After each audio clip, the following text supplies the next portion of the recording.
नमस्कार, आपके साथ में रोहित कुमार। आप न्यूज फॉर नेशन पर। बिहार में 5वें चरण की जो चुनाव है वो संपन्न हो गए हैं। अभी भी कुछ सीट जो बूथ्स हैं वहां पर लोगों की लंबी कतारें जो नजर आ रही हैं। फाइनल टेली चुनाव आयोग की तरफ से अभी आनी बाकी है कि कितना जो है मतदान हुआ है इन लोकसभा क्षेत्रों में। 5 सीटें और इन 5 सीटों पर कई बड़े दिग्गजों की प्रतिष्ठा दांव पर थी। मुकेश सहनी जहां अपने वोट बैंक को टटोलने के लिए तेजस्वी की ताकत बनकर के चुनाव लड़ रहे हैं मुजफ्फरपुर में इंडिया को जिताने के इरादे से, तो दूसरी तरफ सीतामढ़ी में पहली बार देवेश चंद्र ठाकुर चुनाव लड़ रहे हैं। लालू यादव की दूसरी बेटी सारण से चुनावी ताल ठोक रही है, तो पहली बार अपने पिता की सीट पर हाजीपुर में जो है मैदान में कूदे हैं चिराग पासवान।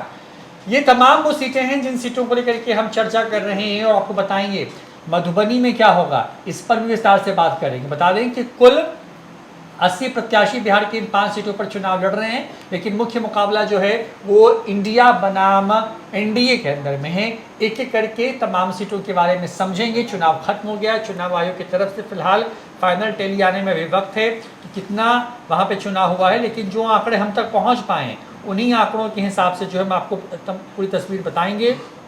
लगभग आप ये मान सकते हैं कि जो वोटर टर्नआउट हुआ है 2019 के लोकसभा चुनाव में, लगभग वही स्थिति जो है इस बार दिख रही है। तो क्या नतीजे जो हैं वो रिपीट होने जा रहे हैं यहाँ पर कुछ अलग से तस्वीर निकल के सामने आएगी। सबसे पहले शुरुआत करते हैं बिहार के सीतामढ़ी सीट की।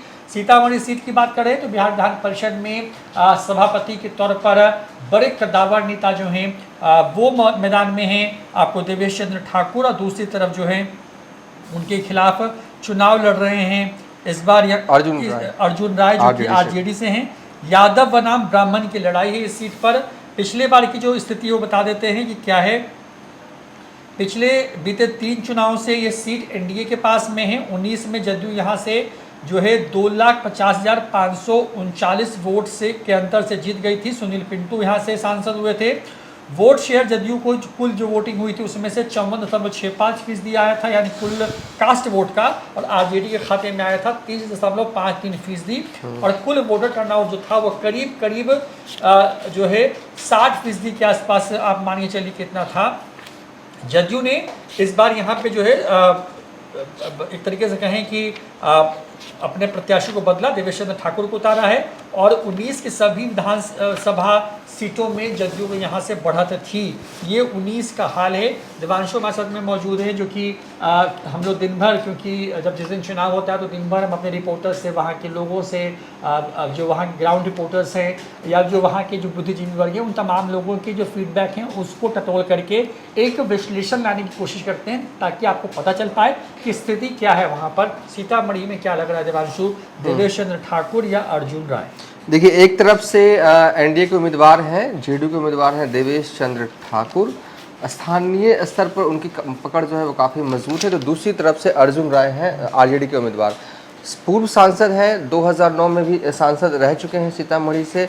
2019 में भी उन्होंने आरजेडी के टिकट पर चुनाव लड़ा था, लेकिन उस वक्त भी हार गया था, और इस वक्त भी जो है वो चुनाव लड़ रहे हैं। क्या है सीतामढ़ी का चुनावी माहौल, और जो सुबह से लेकर जो वोटिंग हुए शाम तक, क्या लग रहा है? जो वोटर्स होते हैं उनके मन मिजाज को टटोली, और हमने वहाँ पर कई लोगों से बातचीत की, उसके आधार पर हम ये जानकारी जो है वो दे रहे हैं। कहीं ना कहीं जेडीयू के लिए थोड़ी बहुत खुशी की बात हुई, क्योंकि देवेश ठाकुर को यहाँ पर इस सीट पर जो है वो एज दिख रहा है, और क्योंकि वो उनको बहुत पहले से पता था ये टिकट जो है उन्हें मिलेगी। संभवतः जब जेडीयू जो है एनडीए में रिटर्न नहीं हुई थी, तभी नीतीश कुमार ने देवेश चंद्र ठाकुर को कह दिया था कि आप हमारे उम्मीदवार हैं, आप तैयारी शुरू कर दीजिए, ठीक है। तब से ही लगातार सीतामढ़ी में ही लगातार उनका फोकस रहा, उनका प्रचार जो है वो चलता रहा। और साथ में ही देवेश ठाकुर अगर पर्सनल उम्मीदवार के तौर पर भी अगर देखें तो देवेश ठाकुर का पल्ला जो है वो अर्जुन राय के मुकाबले भारी है। बहुत ही कूल, बहुत ही कार्म, और नंबर जो है वह सार्वजनिक तौर पर सबों के पास वहाँ रहता है, हर पल मदद को तत्पर रहते हैं देवेश चंद्र ठाकुर। अर्जुन राय के मुकाबले उम्मीदवार भी दमदार थे जेडीयू के पास, ठीक है। और दूसरा, अगर जातीय समीकरण के लिहाज से अगर बात करें, आपने कहा कि ठाकुर वर्सेस जो है वो यादव है। अगर जातीय समीकरण की बात करें तो ठीक है, नेक टू नेक है फाइट यहाँ पर, लेकिन फिर भी जो जानकारी हमारे पास आ रही है, जो वोटिंग हुए हैं उसके हिसाब से एस तो है। सीतामढ़ी में देवेश ठाकुर को एज तो है, हालांकि कई टक्कर जो है वो अर्जुन राय ने जो है वो सीतामढ़ी लोकसभा क्षेत्र में जो है वो दी है। अगर ओवरऑल आज जो वोटिंग पैटर्न हुआ उसमें कहीं ना कहीं आप ये कह सकते हैं कि सीतामढ़ी में मेरे हिसाब से कंक्लूजन रहेगा, ज़्यादा लंबा नहीं करूँगा मैं, मेरे हिसाब से सीतामढ़ी में लाइन क्लियर है। लाइन ये कि देवेश ठाकुर को यहाँ पर एज है, वो सीट जो है वो निकाल सकते हैं। और इसलिए निकाल सकते हैं क्योंकि उन्होंने बहुत अच्छे तरीके से प्रचार किया, बहुत अच्छे तरीके से अपनी बातों पर रखा। और मोदी नाम केवलन तो सीतामढ़ी में है। जिस तरीके से आपको याद होगा कि सीतामढ़ी जो है वो माँ सीता की जन्मस्थली है और लगातार अब जो है वहाँ पर भव्य मंदिर निर्माण की बात हो रही है। इससे भी एक बड़ा इम्पैक्ट पड़ा है कि राम मंदिर बन गया, अब माँ सीता का मंदिर जो है वो सीतामढ़ी में भव्य बनेगा। तो इसको भी लोगों ने वहाँ पर कनेक्ट किया, खासकर शहरी वोटर्स जो है, और वो जो है ना कि सभी तबकों को ये चीज़ भाया है और लोगों को लगने भी लगा है कि अगर यहाँ से जेडीयू के उम्मीदवार जीत के जाते हैं, एनडीए मजबूत होता है, तो कहीं ना कहीं इसके चांसेस जो हैं वो ज़्यादा है। तो ये बड़ा क्लिक किया है वहाँ के लोगों के, हाँ माँ सीता। और जो भी एनडीए के नेता हैं सभी लोग इस चीज़ को फोकस कर रहे हैं। जो भी वहाँ पर गए, चाहे चिराग पासवान वहाँ पर जब गए तो उन्होंने भी इस बात को दोहराया। जो भी नेता सीतामढ़ी गए वो माँ सीता के मंदिर के निर्माण को लेकर उन्होंने बातें कही। ये बड़ा जो है वहाँ के मतदाताओं को क्लिक किया है। और नीतीश कुमार का काम जो है वो भले ही इंटरनल तौर पर सीतामढ़ी में बोल रहा है, बोल इस मायने में रहा है कि सीतामढ़ी, पहले तो मुजफ्फरपुर से सीतामढ़ी जाने में बहुत टाइम लग जाता था और सीतामढ़ी से जो आसपास गांव है वहाँ पर कोई संसाधन नहीं थे सड़कों का, लेकिन नीतीश कुमार ने वहाँ पर मतलब कि ऐसा रोड बना दिया कि बरसात के मौसम में भी आप अपने गांव पहुँच सकते हैं। और जीविका जो दीदी का जो स्ट्रक्चर है, जब आप ग्रामीण इलाकों में जाइएगा तो आपको बोर्ड्स नज़र आते, तो कहीं ना कहीं इंटरनल तौर पर नीतीश के काम का भी असर जो है, फ़ायदा जो है वो देवेश चंद्र ठाकुर को मिलेगा। बड़े कारोबारी हैं देवेश चंद्र ठाकुर, हमेशा हंसते हुए हंसमुख स्वभाव के हैं, मिलते रहते हैं। और कहीं ना कहीं एक होता है ना कि जनता में कोई थोड़ी सी भी, कई सीटों पर देखा गया एंटी इनकम्बेंसी वाला मामला, यहाँ वो भी मामला नहीं है क्योंकि सुनील कुमार पिंटू तो लड़ नहीं रहे हैं, ठीक है। एम नए फ्रेश चेहरे हैं और इनके बारे में तो सब लोग जानते हैं कि अच्छे से मिलते हैं, कभी भी कोई जाइए तो काम करने की या करवाने की कोशिश करते हैं। और इसका एज इस बार मिल रहा है। शायद अगली बार चुनाव हो तो एंटी इनकम्बेंसी हो देवेश चंद्र ठाकुर के, लेकिन इस बार ऐसा नहीं है। नीतीश का काम सीतामढ़ी में बोल रहा है क्योंकि पहले जो है वहाँ के लोग, वहाँ के मतदाता और खासकर बुजुर्ग इस बात को बताते हैं कि पहले सीतामढ़ी से निकलते ही गांव आने में दिन भर लग जाता था और बरसात में तो मानिए कि आना ही मुश्किल होता था, नाव ही एक सवारी थी। लेकिन अब ऐसा नहीं है। सड़कों का जाल नीतीश कुमार की तरफ से बिछाया गया और जीविका दीदी के भी कई ब्रांचेस जो है ना, ग्रामीण इलाकों में आप जाइएगा तो बोर्ड टंगा हुआ दिख जाएगा। तो ये सब विकास दिखता है और कहीं ना कहीं इसका फायदा देवेश ठाकुर को मिलेगा और एज तो है। तो देखिए देवेश चंद्र ठाकुर को यहाँ पर एज है। कुल 6 विधानसभा की सीटें हैं इस सीतामढ़ी लोकसभा के अंदर में और सिर्फ एक पर जो बाजपट्टी की सीट है वहाँ पे आरजेडी है, बाकी पर विधानसभा के हिसाब से भी जो है वो एनडीए को यहाँ पे बढ़त है। और निकल के यही बात सामने आ रही है कि यहाँ पर देवेश चंद्र ठाकुर को एज है। 19 में कमाल कर गए थे अर्जुन राय, लेकिन इस बार कमाल करते नहीं दिख रहे हैं। और देवेश चंद्र ठाकुर ने जिस तरीके की फील्डिंग सेट की थी वहाँ पर, जिस तरीके का एक तरीके से कहें कि जातीय समीकरण गढ़ा वहाँ पे, उसका भी फायदा उनको मिल रहा है। और जो मुद्दे उठाए वो सीतामढ़ी के लोगों के लिए लंबे अरसे से उसकी मांग रही है और यही निकल के सामने भी आ रहा है। हमारे संवाददाता लगातार सीतामढ़ी के तमाम बूथ्स पर दिन भर जाते रहे, इन्फॉर्मेशन पे आपने तमाम लोगों के बयान सुने, सुदूर गाँव से लेकर के शहरी इलाके तक में जो है हमारे संवाददाता पहुँचने की कोशिश करते रहे और जानने की कोशिश करते रहे कि मन मिजाज में क्या चल रहा है। तो मोदी मैजिक चल रहा है वहाँ पर और जो कहें कि देवेश चंद्र ठाकुर की जो खुद की जो छवि है उसका भी वहाँ पर फायदा होता हुआ नजर आ रहा है। तो आगे बढ़ते हैं यहाँ से और मधुबनी लोकसभा सीट की बात करते हैं। मधुबनी सीट में इस बार जो है राजद का मुस्लिम यादव समीकरण दाव पर है क्योंकि यहाँ से आरजेडी की तरफ से अली अशरफ फातमी जो हैं वो चुनावी मैदान में उतारे गए हैं। तो दूसरी तरफ से यहाँ पर जो है अशोक यादव जो हुकुमदेव नारायण यादव के बेटे हैं, बड़े कद्दावर सांसद रह चुके हैं। पिछली बार उन्होंने लोकसभा चुनाव नहीं लड़ा था, उनके बेटे को चुनाव लड़वाया गया था और वो चुनाव जीत करके आए थे। पिछली बार जब 19 में चुनाव हुए थे तो यहाँ पर बीजेपी को 4,54,940 वोट के बड़े अंतर से जीत मिली थी और ये बिहार की सबसे बड़ी जीत में से एक जीत थी। वोट शेयर भाजपा को यहाँ पे मिला था 61.83% और उनके खिलाफ चुनावी मैदान में वीआईपी पार्टी थी, वहाँ पर मुकेश सहनी की पार्टी, और वहाँ पर उनको 14.62% जो है वोट आया था। कुल वोटिंग परसेंटेज की बात कर लें, जो टोटल वोटर घर से बाहर निकला है पोलिंग बूथ तक जिसने वोट डाला है, उसकी संख्या भी लगभग जो है आपको वही है जो कि 19 में थी। 53.81% जो है वो यहाँ पर है। और यहाँ पर इस बार मुकेश सहनी की वीआईपी पार्टी से इस सीट को आरजेडी ने फिर से अपने पास लिया, और यहाँ पर अली अशरफ फातमी बड़े नेता हैं मुसलमानों के अंदर में, वो चुनाव लड़ रहे हैं। और पिछली बार के ही इतना लगभग जो वोटिंग टर्नआउट है उससे थोड़ा सा ज़्यादा, जब शायद फाइनल टैली आएगी देवांशु तो आएंगे। क्या लग रहा है मधुबनी में लालू यादव, तेजस्वी यादव का एमवाई चल रहा है वहाँ पर, या बीजेपी फिर से इस सीट को जीतने में कामयाब होती हुई नजर आ रही है? देखिए, अली अशरफ फातमी आरजेडी के उम्मीदवार हैं, और दूसरी तरफ हुकुमदेव नारायण के बेटे अशोक यादव जो कि मौजूदा सांसद भी हैं, ठीक है। अली अशरफ फातमी को जब टिकट दिया मधुबनी से, जब उनके लड़ने का नाम का ऐलान हुआ, तब लगा कि अली अशरफ फातमी को लालू यादव क्यों मधुबनी भेज रहे हैं, ठीक है। कई लोग इसका जवाब जानना चाहते हैं। अगर मेरे हिसाब से अगर कोई पूछेगा तो जवाब इसमें यह है कि साल 2019 में क्या हुआ था ना रोहित, उस सीट पर कि निर्दलीय लड़ रहे थे शकील अहमद, ठीक है, कांग्रेस के कद्दावर नेता, सीनियर नेता, पूर्व केंद्रीय मंत्री, वो लड़ते हैं और निर्दलीय लड़ते हैं, और उनको वोट आता है 1,31,000। उस सीट पर मुस्लिम की आबादी 24% है, ठीक है। और मुस्लिम का पूरा चंक जो है ना शकील अहमद खान की तरफ चला गया, आरजेडी की तरफ नहीं। यानी कि एमवाई की पार्टी 2019 में ही मधुबनी लोकसभा सीट में एमवाई जो है वो टूट गया था, और एम जो है वो सीधे शकील अहमद खान की तरफ चला गया था।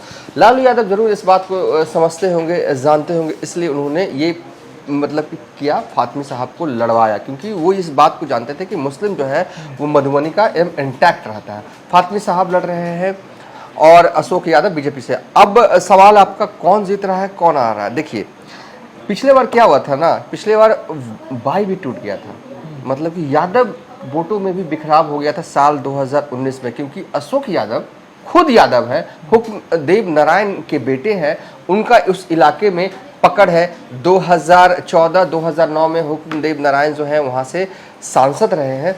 तो पिछली बार देखा गया वोटिंग जो हुआ उसमें कि यादव का वोटों का भी बिखराव हुआ। इस बार क्या होना है, क्या मुसलमान जो हैं वो मधुबनी में एक मुश्त वोट देने वाले हैं फातमी साहब को, जिस तरीके से 2019 में दिया था?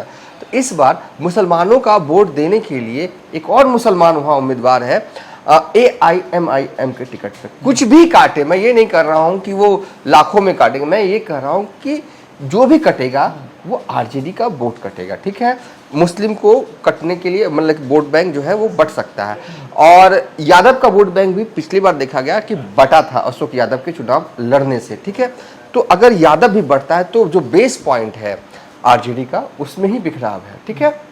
और तीसरा, इस बार जो है वो डबल एम वाई के सहारे जो है वो महागठबंधन में मुकेश सहनी भी है, क्योंकि उनकी पार्टी मल्लाहों की पार्टी है, निषादों की पार्टी है। निषाद वोट बैंक पर मुकेश सहनी दावा करते हैं कि उनकी पकड़ है, और इस सीट पर मल्लाहों की भी अच्छी खासी जो है वो आबादी है। 10% जो वोटर्स हैं वो निषाद समाज के आते हैं। ये क्या करेंगे, ये इंटैक्ट रहेंगे मुकेश सहनी के साथ नहीं। ये भी उनके लिए इस बार जो है वो अग्नि परीक्षा है। हर सीट पे जहाँ जहाँ निषाद समाज के वोटर्स हैं, मुकेश सहनी के लिए भी अग्नि परीक्षा जो है इस बार हो रही है। थोड़ा जल्दी में देख लेते हैं। ये सीट जो है ना मोटे तौर पर जो है आप कह सकते हैं कि ब्राह्मण वोटर्स ज़्यादा है। 35% ब्राह्मण वोटर हैं, 10% निषाद वोटर है, वैश्य 6% हैं। मुस्लिम की अगर बात करें तो आबादी है 24% है, ठीक है। और इसलिए यादव 9.1% है, ठाकुर 5.1 है, और पासवान 4.8% है। अब सीधे तौर पर आइए कि हुआ क्या है, ठीक है। अशोक यादव क्योंकि वो पहले भी सांसद रह चुके हैं, क्या कोई एंटी इनकम्बेंसी है? तो इसके लिए अगर जवाब है तो है। अशोक यादव से खुश नहीं है वहाँ के लोग।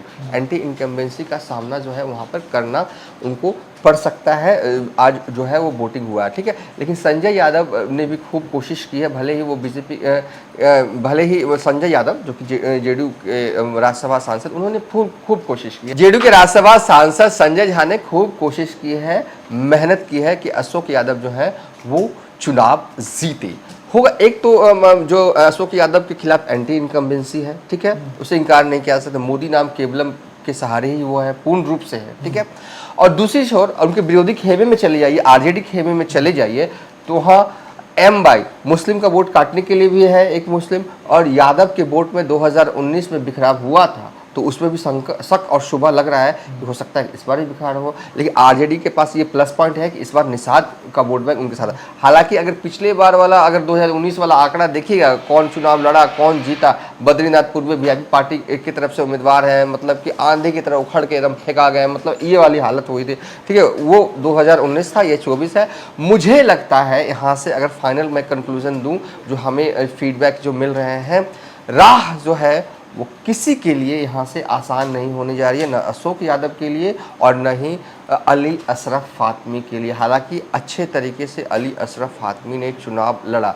जो कुछ भी दारोमदार है कि वहाँ ब्राह्मण वोटर्स क्या करते हैं, क्योंकि उनकी जो है वो संख्या 35% है। वैसे तो कहने को और समझने को कहा जाता है कि ब्राह्मण वोटर एनडीए के वोटर्स हैं, लेकिन जो पर्सनल नाराज़गी उम्मीदवार के प्रति है, क्या गुस्सा करते हुए भी अशोक यादव को वोट दे देंगे, ये बड़ा चैलेंज है। तो मुझे लगता है कि मधुबनी में कांटे की टक्कर, कांटे की लड़ाई, किसी भी एक उम्मीदवार का मैं नाम नहीं ले सकता कि उनको एज है कि वो जीत जाएंगे, नहीं, कांटे की लड़ाई इस सीट पर, हाँ, फंसी हुई सीट है। कोई भी आगे निकल सकता है, कोई भी पीछे हो सकता है, जैसे नतीजे आएंगे उसी दिन क्लियर होगा। मधुबनी की सीट में अच्छा रेस जो है वो फातमी साहब ने दिया है, और मैं कहूँगा कि लालू यादव का मतलब कि कहते हैं ना कि सही डिसीजन रहा फातमी साहब को वहाँ पर चुनाव लड़वाना। तो देखिए वहाँ की स्थिति ये है, 6 विधानसभाएँ वहाँ पर हैं और मिलकर के सीट बनती है मधुबनी दरभंगा को मिलाकर की, और सिर्फ एक सीट पर विधानसभा के हिसाब से देखें अगर, तो मधुबनी शहरी सीट पर बीजेपी के विधायक हैं, बाकी सीटों पर एनडीए वहाँ पर है। पिछली बार क्योंकि मुकाबला त्रिकोणीय हो गया था, इसलिए बहुत बड़ी जीत थी, करीब 4.5 लाख वोट की, और इस बार यहाँ पर ये सीट फंस गई है। अशोक यादव के खिलाफ की एंटी इनकम्बेंसी और लालू यादव का एमवाई को ध्यान में रखकर के कैंडिडेट देना, इस सीट पर जो है मुकाबला दिलचस्प कह रहा है। जब ईवीएम खुलेंगे 4 तारीख को तो साफ होगा कि क्या होने जा रहा है।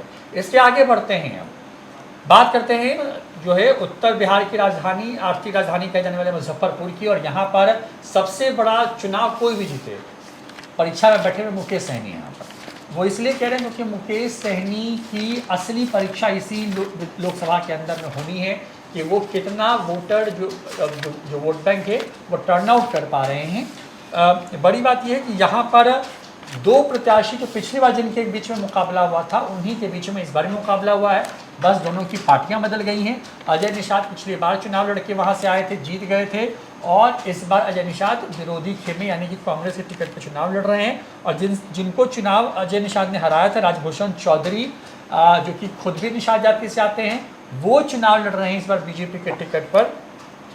3 चुनाव में से ये जो है यानी कि 19, 14 और 9 के चुनाव में ये सीट एनडीए के पास में है। भाजपा ने ये सीट पिछले लोकसभा चुनाव में 4,99,988 वोटों से जीत हासिल की थी, और बिहार के टॉप 5 सीटों में से थी जहां पर सबसे बड़े जीत हार का अंतर था। इसके साथ साथ बीजेपी को पिछले बार जो वोट शेयर मिला था वो 63.03% था, और वीआईपी पार्टी को 24.28% था। वोटर टर्नआउट कुल जो था इस सीट पर बहुत ज़्यादा था, सबसे ज़्यादा था, मतलब अगर देखें तो वो करीब 61.17% था। और इस बार की बात करें तो लगभग आप ये मान के चलिए कि इतना ही वोटिंग परसेंटेज, वोटर टर्नआउट यहाँ पर हुआ है। भाजपा ने प्रत्याशी बदला है, और कांग्रेस 84 के बाद इस सीट पर कभी जीती नहीं है। मुजफ्फरपुर की बात करते हैं, प्रधानमंत्री मोदी से लेकर तमाम बड़े दिग्गज वहाँ पर प्रचार करने के लिए गए। तेजस्वी यादव और जो है मुकेश सहनी लगातार यहाँ पर एक तरीके से कहें कि एक विधानसभा को नाप दिया वहाँ पे चुनावी जनसभाओं के माध्यम से। देवांशु, मुजफ्फरपुर का मिजाज क्या है? 2 वो नेता जो पिछले बार ये चुनाव लड़े थे, बस पार्टियां बदली हैं, फिर से मैदान में है। कांग्रेस और बीजेपी के बीच में सीधा मुकाबला है इस सीट पर। बिल्कुल। अब देखिए इस सीट में मतलब क्या आप कह सकते हैं कि एक्सचेंज ऑफ पार्टी हुआ है, ठीक है। लेकिन अब सवाल है कि कौन जीत रहा है? क्या यहाँ पर बीजेपी के उम्मीदवार जो राजभूषण निषाद हैं वो जीत रहे हैं कि या कांग्रेस के जो उम्मीदवार हैं अजय निषाद वो जीत रहे हैं। देखिए इस सीट पर आपने भी इंट्रो में कहा कि मुकेश सहनी के लिए ये सीट जीतना बहुत मुश्किल है। मुकेश सहनी खुद ही कहते हैं कि मुजफ्फरपुर जो है वो मल्लाहों की राजधानी है। अगर मल्लाहों की राजधानी है मुजफ्फरपुर, तो मुजफ्फरपुर तो सीट हर हाल में जो है वो मुजफ्फरपुर में जीतनी होगी। जैसे ही उनके नाम का कांग्रेस ने ऐलान किया, उसके बाद प्रेस कॉन्फ्रेंस करते हैं मुकेश सहनी जो है मुजफ्फरपुर में साथ में बिठाकर अजय निषाद को। ठीक है, होना क्या है, जो फीडबैक हमारे पास आ रहे हैं, जातीय समीकरण जो कह रहा है कि देखिए अगर यहाँ पर देखिए बीजेपी स्ट्रॉन्ग जोन में है, जो जातीय समीकरण यहाँ पर कहता है, अगर आप अजय निषाद को जीतना है यहाँ पर ना, तो निषादों को काम करना होगा और 100%। ऐसा नहीं है कि 70%, 80%, 90%। थोड़ा भी टूटा तो अजय निषाद के लिए कोई ऑप्शन नहीं है यहाँ पर जीतने के लिए। इसलिए हम कह रहे हैं कि मुकेश सहनी की अग्नि परीक्षा सबसे ज़्यादा किसी सीट पर है तो मुजफ्फरपुर में है। ठीक है, और मुस्लिम वाला मसला था कि कुछ ऐसा कुछ हुआ था अजय निषाद की तरफ से। हालांकि जो हमारे पास इनपुट आया कि अच्छे तरीके से उसको कवर अप जो है वो आरजेडी की तरफ से किया गया। खुद तो अजय निषाद बार बार जो है कैंपेनिंग में माफ़ी मांग ही रहे थे, मुस्लिम मोहल्लों टोलों में जा रहे थे। उसके लिए कारी सोहेब जो कि आरजेडी के एमएलसी हैं, हालांकि वो रहने वाले रोसड़ा के हैं लेकिन उनका घर जो है मुजफ्फरपुर में। ठीक है, और काटी के आरजेडी के विधायक जो कि भगवानपुर में ही रहते हैं, इजराइल मंसूरी, बिहार के इकलौते पासमानदा समाज से आने वाले विधायक हैं। इन दोनों ने पूरी तरीके से इस चीज़ को कवर अप करने की कोशिश की है। चूँकि जो है वो कारी सोहेब जो हैं युवा आरजेडी के प्रदेश अध्यक्ष भी रह चुके हैं, तो उनका वहाँ पर क्रेज़ है खासकर यूथ मुस्लिम में। ठीक है, तो वो खुद उन्होंने मोर्चा संभाला अजय निषाद के लिए। मुसलमानों के बीच में, मुसलमान जहाँ रहते हैं उन गलियों में गए, उन गाँवों में गए, उन पंचायतों में गए और एक तरह से समझाने की कोशिश की। तो कवर अप मुसलमानों में जो नाराजगी अजय निषाद को लेकर थी, पर्सनल कि कांग्रेस को लेकर कोई नाराजगी नहीं थी। ठीक है, वो उसको कवर अप कर दिया गया था वोटिंग तक। ये जो जानकारी हमारे पास आई, इजराइल मंसूरी और जो कह सकते हैं कि कारी सोहेब ने खूब मेहनत किया अजय निषाद के लिए। लेकिन सवाल है कि मुस्लिम, ठीक है, एनडीए के पास भी वोट बैंक की कोई कमी नहीं है, वहाँ पर भूमियार भी अच्छी की संख्या में है वहाँ पर है, और भूमियारों का वोट अगर ये इधर चला जाए ये तो मुश्किल है, क्योंकि बीजेपी के पास अभी भी अच्छे अच्छे बड़े बड़े भूमियार नेता अवेलेबल है, उस इलाके के हैं, और जो कि सिर्फ इलाके के नहीं है। ठीक है, काटी से जो पूर्व विधायक रहे हैं वो तो है ही, वो ऐसे नेता हैं कि लगातार अलग अलग संगठन बनाकर वो भूमियारों को एकजुट करने का काम करते रहे हैं अपने इलाके में। ठीक है, तो कहीं ना कहीं भूमियार को तोड़ना मतलब कि मुश्किल वाला काम है। ठीक है, और अगर बात करें पासवान समाज का, तो पासवान समाज का भी वोट 1 लाख के करीब है, ये तो इंटैक्ट रहेगा चिराग पासवान के साथ ही। रविदास वोट भी जो है अच्छी खासी संख्या में है। इसके अलावा यादव, ठीक है, यादव अगर हम मान के चले कि अजय निषाद के साथ रहता है, भूमियार जो है वो रहता है एनडीए के साथ, मुस्लिम अगर इधर रह चले, तो सब कुछ खेल जो है ना, एक वोट बैंक क्या करता है। निषाद देखिए आमतौर पर अगर थोड़ी देर के लिए मुकेश सहनी को थोड़ा साइड करे तो ये मानना जाता है ना कि निषाद का वोट बैंक जो है वो बीजेपी की तरफ है, इसमें कोई इनकार नहीं कर सकता। अब मुकेश सहनी मुजफ्फरपुर में कितना वोट बीजेपी से खींचकर अजय निषाद को दिला पाते हैं। हाँ, प्लस पॉइंट ये है कि दूसरा उम्मीदवार भी जो मुजफ्फरपुर में, ये निषाद वाली सीट है, मतलब कि यहाँ पर चुनाव निषाद ही लड़ते हैं। ठीक है, बीजेपी के पास जो उम्मीदवार है वो भी निषाद है, और ये तो अजय निषाद तो है ही है। ठीक है, अजय निषाद के बारे में जब बीजेपी ने जब टिकट का ऐलान नहीं किया था, तब ये कहा जा रहा था कि अजय निषाद के खिलाफ जो है वो गुस्सा है, एंटी इनकम्बेंसी। ठीक है, ये होगा, इसके लिए कोई बड़ी बात नहीं है। लेकिन दोनों निषाद समाज से ही आते हैं, बीजेपी के भी उम्मीदवार और जो है वो कांग्रेस के उम्मीदवार। और निषाद क्या करेगा वहाँ पर? मुजफ्फरपुर या आसपास के इलाकों में नदियों का जाल है और नदियों के किनारे मल्लाह समाज के लोग करते हैं। निषाद क्या करेगा? मोदी नाम के सहारे वो नाव पे चलेगा कि मुकेश सहनी? उसे क्या लग रहा है कि मुकेश सहनी के सहारे अगर वो चलता है तो उससे ज़्यादा फ़ायदा है? क्योंकि अब ये क्या करेंगे, इस पर सबसे बड़ा सवाल है। अगर निषाद वोटों का बिखराव नहीं हुआ तो अजय निषाद जो है वो ये सीट निकाल लेंगे।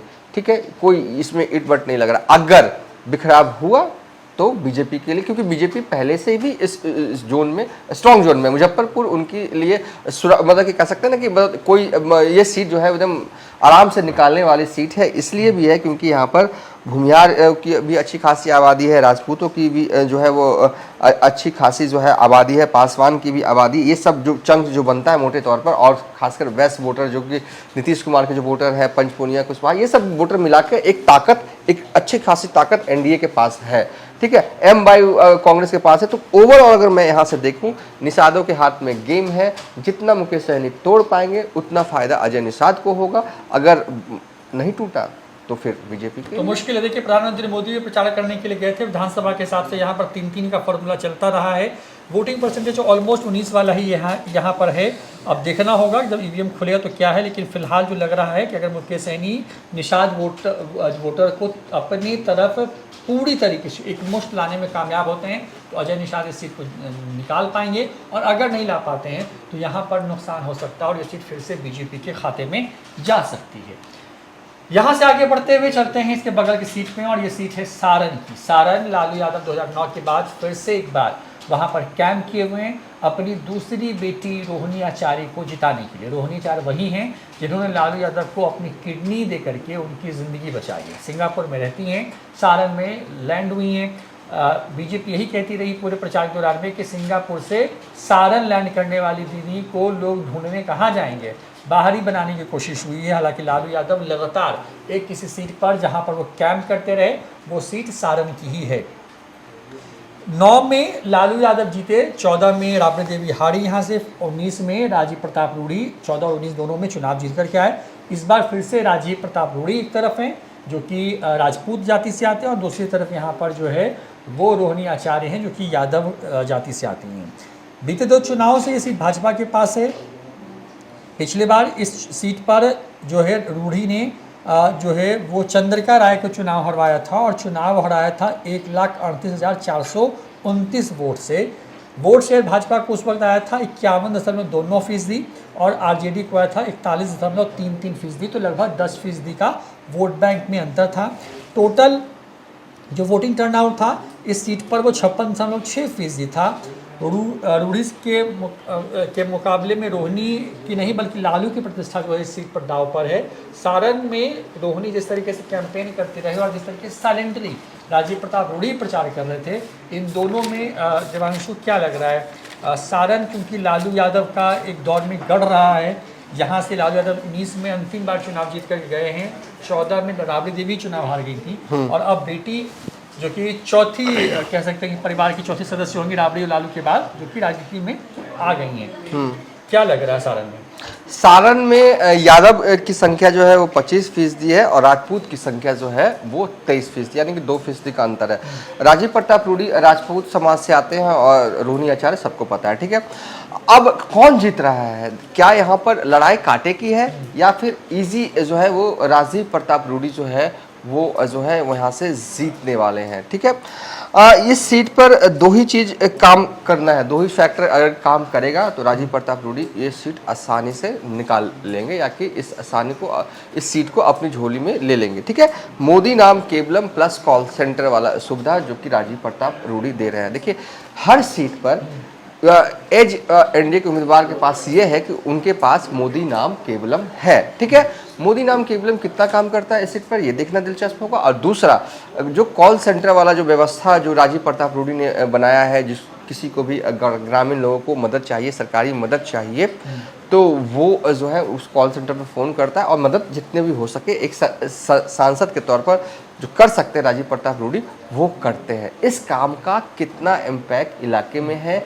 वोटर्स में है? क्या वोटर इस तरह की सुविधाओं को वो अच्छा मान रहे हैं अपने लिए, या सिर्फ ये कहने के लिए, दिखाने के लिए एक कॉल सेंटर भर है? ये सब कुछ वोटर को वहाँ का पता है। ठीक है, अब क्या होने जा रहा है? देखिए, आरजेडी की तरफ से प्रचार बहुत ही अच्छे तरीके से किया गया। लालू यादव जितनी ताकत झोंक सकते थे उतनी ताकत उन्होंने सारण में झोंकी। इस सीट पर जो है वो नेक टू नेक फाइट होनी है। पहले दिन से ही जब रोहिणी आचार्य सारण पहुँचती हैं तो जहाँ जहाँ उनका काफिला गुजर रहा था वहाँ मतलब कि भीड़ दिख रही थी।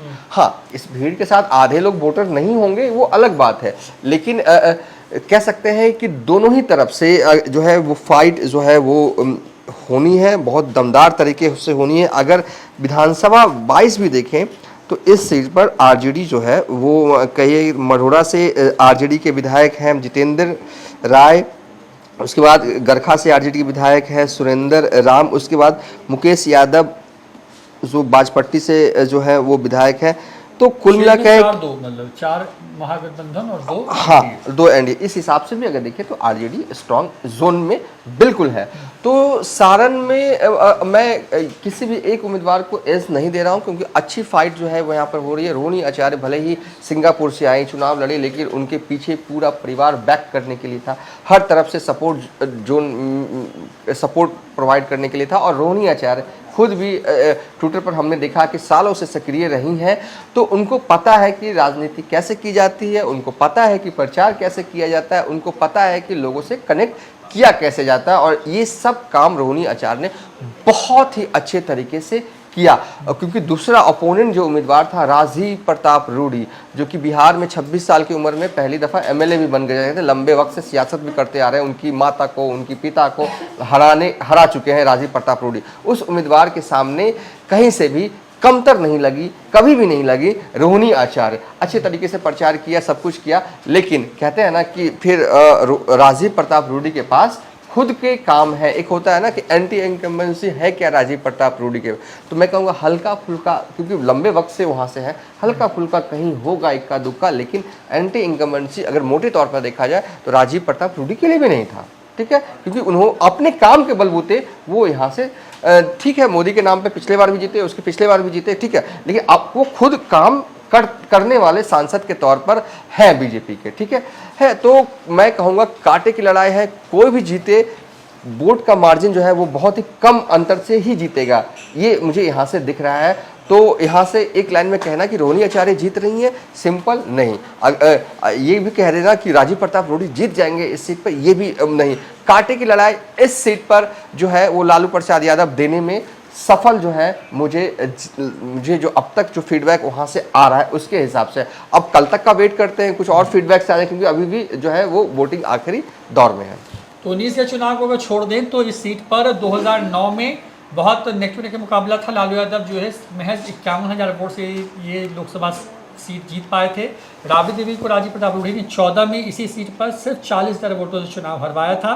पिछली बार की बात, क्योंकि वहाँ पर प्रत्याशी बहुत दमदार नहीं था उस इलाके के हिसाब से, तो बड़ा अंतर था, करीब 1,38,000 वोटों से राजीव प्रताप रूडी चुनाव जीत गए थे। इस बार इतना आसान नहीं होगा, राजीव प्रताप रूडी भी जीत सकते हैं और रोहिणी आचार्य भी जीत सकती हैं। दोनों के बीच में मुकाबला बहुत दिलचस्प है। अब किसको कितना वोट पड़ा है इस पर सब कुछ निर्भर कर रहा है, क्योंकि राजीव प्रताप रूडी की जो इलाका है वहाँ पर वोटिंग परसेंटेज जो है वो फाइनल टल जाएगी तो कितनी आ रही है, और जो लालू यादव का जो अपना गढ़ माना जाता है सारण के इलाके में, वहाँ पे कितना वोटर टर्नआउट हुआ है, ये तमाम चीज़ें तय करेंगी। क्योंकि लालू यादव के लिए ये रोहिणी यादव चुनाव लड़ रही हैं, आचार्य यहाँ पर सिर्फ आप कह सकते हैं चेहरा उनका है, चुनाव लड़ रहे हैं यहाँ पे लालू यादव अपनी सियासी ज़मीन को वापस पाने के लिए, प्रतिष्ठा उनकी दाव पर है यहाँ पर।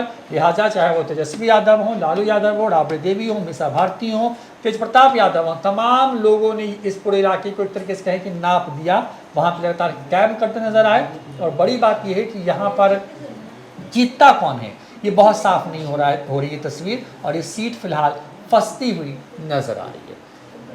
सारण से ही सटा हुआ इलाका है हाजीपुर का, और हाजीपुर लोकसभा सीट पर पिछले बार जो आरजेडी के प्रत्याशी थे शिवचंद्र राम वही चुनाव लड़ रहे हैं, रविदास समाज से आते हैं। और दूसरी तरफ चिराग पासवान पहली बार अपने पिता की उस सीट पर चुनाव लड़ने के लिए मैदान में हैं, जिस सीट से रामविलास पासवान ने विश्व रिकॉर्ड बना रखा है।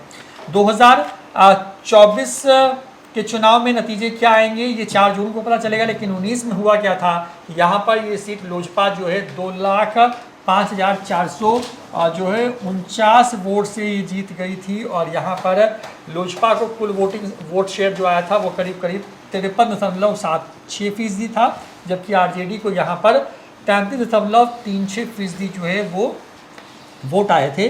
पिछले बार भी यहाँ पर मतदान बहुत बेहतर नहीं था, 55.26% था, और लगभग जब फाइनल टैली आएगी चुनाव आयोग की तरफ से तो लगभग इसी आंकड़े को छूता हुआ नजर आएगा। चिराग पासवान ने अपने चाचा से ये सीट छीन ली है और वो चुनाव लड़ रहे हैं। उनके लिए इलाका नया है। हालांकि उनकी परवरिश जब हुई, जब वो बड़े हो रहे होंगे, तो रामविलास पासवान इस सीट से इकलौते जीतते रहने वाले सांसद के तौर पर लगातार रहे और केंद्र में सरकारें किसी की भी नहीं हो, वो मंत्री रहे। प्रधानमंत्री मोदी जो है उनको अपने बेटे के तौर पर देखते हैं। बीजेपी का हनुमान कहा जाता है उनको। तो वहाँ पर तेजस्वी के राम भी चुनावी मैदान में है। तो राम या हनुमान, हमारे संवाददाता वहाँ से लगातार दिन भर फीडबैक देते रहे। और अब जब चुनाव वहाँ पे संपन्न हो गया है देवांशु, तो हाजीपुर में चिराग का हेलीकॉप्टर उड़ रहा है या तेजस्वी का लालटेन जल रहा है। ये जो आपने इंट्रो में कहा था ना कि वो वोटिंग परसेंटेज पिछले बार के बराबर हो रहा है, क्या इस बार बराबर है? ठीक है, अगर कम भी हो तो कोई बात नहीं, ठीक है। हाजीपुर के लिए मैं ये कह रहा हूँ, ठीक है। देखिए हाजीपुर में अगर क्या होना है, कौन जीत रहा है, देखिए जातीय समीकरण जो है यहाँ पर पूरी तरीके से फेल हो गया, ठीक है। हमेशा देखा जाता है कि हाजीपुर लोकसभा में जब भी चुनाव होते हैं तो जातीय समीकरण कोई मायने नहीं रखता, ठीक है। हम ऐसा इसलिए कह रहे हैं क्योंकि रामविलास पासवान की ये सीट है और इतना काम उन्होंने कर दिखाया ना कि दूसरे सांसदों के लिए भी एक तरह से आप कह सकते हैं कि ये सीट नज़ीर है। कि सोचिए जब शुरुआती दौर में जब रामविलास पासवान यहाँ से लड़ रहे होंगे, जीत रहे होंगे, उस समय बड़े बड़े काम कितने मुश्किल से, अब तो ठीक है अब कोई करवा दे, कोई केंद्रीय मंत्री बनता तो बोला, उस जमाने में भी रामविलास पासवान ने पॉसिबल सा नहीं दिखने वाले काम जो हैं वो हाजीपुर में ज़मीन पर उतार कर दिखा दिया। और इसका फ़ायदा अब उनके बेटे को भी जो है वो मिलने जा रहा है। और ये मैसेज कन्वे करने में चिराग पासवान कामयाब हुए हैं कि वो भी उनके पिता की तरह पूरे लगन से, पूरे मगन से हाजीपुर की जनता की सेवा करते रहेंगे और ये मैसेज डिलीवर करने में 100% कामयाब हो गए हैं। मैंने शुरुआत में कहा कि जातीय समीकरण यहाँ पर टूटेगा, फेल हर बार होता है। फेल इसलिए, अगर नहीं टूटेगा तो फिर तो आरजेडी वाले जीत जाएंगे, उनका पल्ला भारी है जातीय समीकरण के हिसाब से। अगर देखें जल्दी जल्दी में, चलिए बता ही देते हैं। एग्जैक्ट आंकड़ा मेरे पास हाजीपुर का एकदम है, वो बताता हूँ। यादव जो है यहाँ पर 4,24,910 की संख्या में वोटर्स के रूप में है। मुस्लिम जो है वो 1,81,947 जो है वो वोटर्स के रूप में। पासवान 2,06,484 है। रविदास 1,33,295 वोटर्स है। रविदास जो शिवचंद्र राम है उसी जाति से आते हैं। और 2009 में रामविलास पासवान इस सीट से हारे थे, जेडीयू के राम सुंदर दास थे, वो भी रविदास समाज से आते हैं। यानी कि रविदास समाज के एक व्यक्ति ने रामविलास पासवान को इस सीट से 2009 में हराया है, ये कहने का मेरा मतलब है।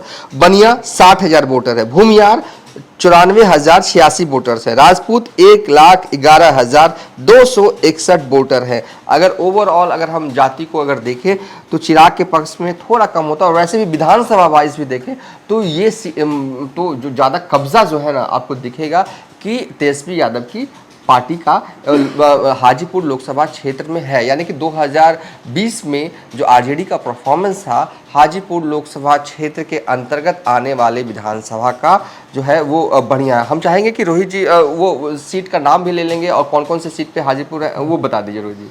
देखिए हाजीपुर सीट से बीजेपी है, लालगंज से बीजेपी के विधायक है, महुआ में आरजेडी है, राजा पकड़ से कांग्रेस है, राघोपुर से खुद तेजस्वी यादव हैं और महनार से आरजेडी यानी बीना सिंह हैं।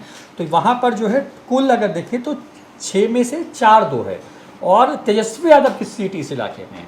लालू यादव क्योंकि राघोपुर लगातार वो जाते रहे हैं, उनका बड़ा जुड़ाव रहा है, राबड़ी देवी के दौर में इसी इलाके में घूम घूम करके आंचल फैला करके लोगों से वोट मांगती रही हैं जब नीतीश कुमार की सत्ता में वापसी हो गई थी। और यहाँ पर भी जो है इस परिवार को जीत भी मिली है और हार भी मिली है। तो ये इलाका बड़ा कॉम्प्लिकेटेड टाइप का है। और राघोपुर तो ऐसा है कि नामांकन 2020 में नामांकन करने के लिए हाजीपुर गए, ठीक है, नामांकन करके लौटे, बस एक सभा, छोटी सी सभा, 10 मिनट की सभा उन्होंने राघोपुर में जो है वो किया। और उस दिन वहाँ पे कहा कि मैं ज़्यादा वक्त यहाँ पर चुनाव प्रचार नहीं कर सकता क्योंकि मुझे पूरा बिहार घूमना है, आप लोग जो हैं वो इस चुनाव को संभाल लीजिएगा। और वो दोबारा चुनाव प्रचार करने के लिए ही नहीं गए, फिर भी जीत गए, इतने स्ट्रांग है तेजस्वी यादव। उसके बाद जो महनार वाला जो आता है, ये जो बीना सिंह जो है ये रामा सिंह की पत्नी है। वो रामा सिंह जो कि आरजेडी में थे, वो चाहते थे कि उन्हें वैशाली या शिवहर से चुनाव लड़वाया जाए, चुनाव नहीं लड़वाया गया और फिर रिटर्न बैक हुए हैं चिराग पासवान की पार्टी में। यानी कि चिराग पासवान महनार में भी अब थोड़े स्ट्रांग जोन में है, ठीक है। और दूसरा अगर देखिए मुकेश रोशन, इनको इग्नोर नहीं किया जा सकता है, महुआ के आरजेडी के विधायक हैं।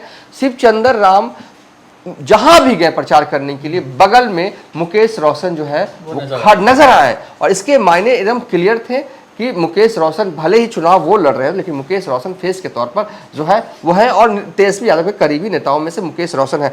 फिर भी जातीय समीकरण कुछ भी कहता हो, हाजीपुर का विधानसभा भाई जो नतीजे हैं 2020 के, वो कुछ भी कहता हो, फेस वैल्यू क्या है वो कुछ भी कहता हो, लेकिन चिराग पासवान हाई मार्जिन से जो है वो ये सीट जो है वो जीत रहे हैं। मोदी खुद प्रचार करने के लिए आए, मोदी कई सीटों पर आए, उम्मीदवारों का नाम भी लिया मोदी ने, लेकिन 3 मिनट तक जब हाजीपुर में थे 3 मिनट लगातार चिराग की तारीफ, मतलब कि ये तो फिर एक बड़ा मैसेज डिलीवर हो जाता है ना कि मोदी के करीबी है चिराग।